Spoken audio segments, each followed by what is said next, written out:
Hey everyone, welcome back to our channel. Today, I'll be going over how to generate a video and download it in Pictory. So let's get started.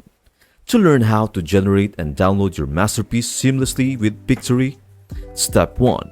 Once you have crafted your project and reached the storyboard, it's time to see your vision come alive. Step 2. Assuming you are satisfied with the preview and ready for the final product, simply click on Download at the top right corner and tap on Video. Step 3. A dialog box appears, showcasing the progression of video generation. Remember, the Run in Background option becomes active after the pre-processing stage. Patience is key. Step 4. Once your video is ready, a new dialog box emerges, brimming with download options. Step 5. Download your video with a simple click.